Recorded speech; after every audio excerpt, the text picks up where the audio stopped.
আসসালামু আলাইকুম রহমতুল্লাহি ওয়া বারাকাতুহু। আমি আজকে আপনাদের সবাইকে একটা গুরুত্বপূর্ণ বিষয় অবগত করব। আমরা অনেকে যারা ওয়ার্ড ফাইলে কাজ করি, একটা ফাইলে প্রায় অনেক ডকুমেন্ট থাকতে পারে। কিভাবে আপনি ধরেন মধ্যখানে 10 নম্বর পেজটা আপনি কিভাবে ডিলিট করবেন, আমরা অনেকে এখানে কার্সার রাখি, ব্যাক স্পেস করলে চলে যায়, কিন্তু অনেক ক্ষেত্রে যায় না। না গেলে আমরা কিভাবে খুব সহজভাবে এই পেজটাকে রিমুভ করতে পারি সেই বিষয়টা আমি আপনাদের সাথে শেয়ার করব। আপনারা আমার ভিডিওটি বেশ দেখবেন এবং আপনার বন্ধুদের সাথে শেয়ার করে জানিয়ে দিবেন কিভাবে খুব স্বল্প সময়ে এবং আপনি কিভাবে পেজটি রিমুভ করতে পারেন। আমরা অনেকেই এই পেজটা যখন রিমুভ না করতে পারে অনেকেই হতাশাগ্রস্ত হয়ে যায় এবং কিভাবে রিমুভ করতে আমরা রিসার্চ করতে থাকি। ঠিক আছে, তো যারা আমার ভিডিওটি দেখতেছেন বেশি বেশি কমেন্টস করবেন, শেয়ার করবেন এবং আমাকে আপনারা হেল্প করবেন যেন আমি আপনাদের জন্য নতুন নতুন ভিডিও তৈরি করতে পারি। সমস্যাগুলো কিভাবে সমাধান করতে পারি সেই বিষয়ে আমি আপনাদের জন্য খুঁজে বের করতে পারি, সেই বিষয়ে আমার জন্য বেশি বেশি কমেন্টস করে আমাকে জানিয়ে দিবেন। এখন আসেন, আমি এই পেজটা 9 নম্বর পেজটা রিমুভ করব। 9 নম্বর পেজটা রিমুভ করতে হলে আমাকে যেতে হবে ভিউজে। ভিউজে যাওয়ার পরে আপনি এখানে নেগেটিশন প্ল্যানে ক্লিক করবেন।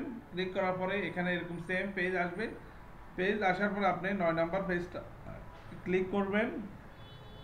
এখানে এই যে একটা রাউন্ডিং একটা কালার আসে গেছে, তারপর আপনি কি করবেন, জাস্ট কিবোর্ডের ডিলিট বাটনটা ক্লিক করবেন, অটোমেটিক পেজটা চলে গেছে।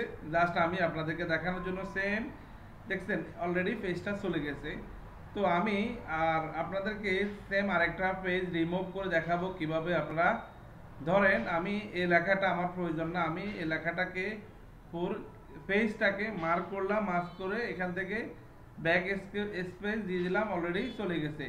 এখন আমার 10 নম্বর পেজটা কিভাবে আমি রিমুভ করবো, জাস্ট আমি ধরেন এখন সেম পেজটা একইভাবে আছে, আর না হয় আপনি আবার ভিউজে যাবেন, ভিউজ থেকে এখানে নেভিগেশন প্ল্যানে ক্লিক করবেন। নেভিগেশন প্ল্যান ক্লিক করার পর আপনি এই যে পেজটা রিমুভ করবেন, যে পেজটা রিমুভ করবেন সেই পেজের উপর আপনি আপনার কার্সারটা রাখবেন। আমি 10 নম্বর পেজটা রিমুভ করব। 10 নম্বর পেজে আমি কার্সারটা এখানে দিলাম, দেওয়ার পরে সেম এখান থেকে ডিলিট অপশন ক্লিক করবেন, অটোমেটিক আপনার 10 নম্বর পেজটা চলে যাবে খুব সহজে। জাস্ট আপনারা দেখুন অলরেডি চলে গেছে। এই সেম আপনারা একই সেটআপটা ফলো আপ করে আপনাদের গুরুত্বপূর্ণ সময়টাকে কাজে লাগানোর জন্য আপনারা খুব সহজে এভাবে পেজটা রিমুভ করতে পারেন। তো যারা ভিডিওটি দেখতেছেন, এখন আমি আপনাদেরকে আবার দেখানোর চেষ্টা করব।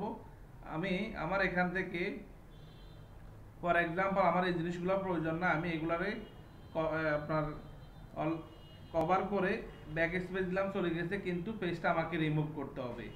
পেজটা রিমুভ করতে হলে আমাকে এখানে সেম অলরেডি দেওয়া আছে, সেখান থেকে আপনি 12 নম্বরে যাবেন, যাই এখানে কপি করবেন, একটা কালার দিয়ে সিলেকশন করবেন, সিলেকশন করে আপনি ডিলিট অপশনে ক্লিক করবেন, অটোমেটিক পেজটা চলে যাবে। তো সবাই ভালো থাকুন, সুস্থ থাকুন, আল্লাহ হাফেজ।